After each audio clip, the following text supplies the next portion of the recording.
Night ஃபுல்லாக தூங்கணும் டயர்டாக இருக்கேன். உங்களுக்கு அப்படி இருக்கா? அப்போ இந்த வீடியோ ஸ்கிப் பண்ணாதீங்க. இதுக்கு காமனான ரீசன்ஸ் என்னென்ன அப்படின்னா டீஹைட்ரேஷன், அயர்ன் டெஃபிஷியன்சி, லேட் நைட்டாக மொபைல் யூஸ் பண்ணுறது, அப்புறம் மீல்ஸ் ஸ்கிப் பண்ணுறது. பாடிக்கு வாட்டர் ரொம்ப முக்கியம். வாட்டர் பார்த்தீங்கன்னா பிளட் எலக்ட்ரிக் ஆகும். ஸோ இதனால் ஆக்சிஜன் கிடைக்கும்.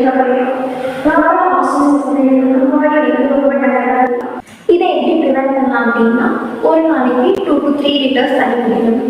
மோஸ்ட்லி காலையில் எழுந்திரிச்சோடனே 1 கப் வார்ம் வாட்டர் குடிக்கிற பழக்கத்தை வச்சுக்கணும். அயர்ன் டெஃபிஷியன்சி பாடி அயர்ன் ரொம்ப முக்கியம். எதுக்கு அப்படின்னா ஆக்சிஜன் கேரி பண்ணுறதுக்கு ஹெல்ப் பண்ணும்.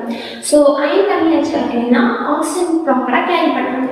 ஸோ ஆக்சிஜன் ப்ராப்பராக கிடைக்கல அப்படின்னா பாடி வந்து டயர்டாக ஃபீல் ஆகும். ஸோ இதை எப்படி ப்ரிவென்ட் பண்ணலாம் அப்படின்னா அயர்ன் ரிச் ஃபுட்ஸ் எடுத்துக்கணும். அயர்ன் ரிச் ஃபுட்ஸ் எது அப்படின்னா ஸ்பினாச், எக்ஸ், அப்புறம் வந்து ட்ரை ஃப்ரூட்ஸ். ஸோ இதெல்லாம் எடுத்துக்கிட்டிங்க அப்படின்னா அயர்ன் டெஃபிஷியன்சி வந்து ப்ரிவென்ட் பண்ணலாம். Late night mobile use. So mobile light வந்து பிரெயினை வந்து ஆக்டிவாக வச்சுக்கும். ஸோ இதனால் டீப் ஸ்லீப் வராது.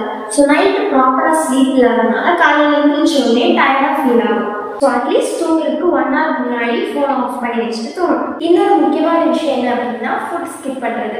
நிறைய பேர் இப்போ பண்ணக்கூடிய விஷயம் தான். காலையில் டைம் ஆயிடுச்சு அப்படின்னு சொல்லி சாப்பிடாமலே போயிடும். ஸோ இப்படி சாப்பிடாம போகிறதுனால பிளட் சுகர் வந்து ட்ராப் ஆகும். ஸோ இதனால நம்ம டயர்டாக ஃபீல் ஆவீங்க.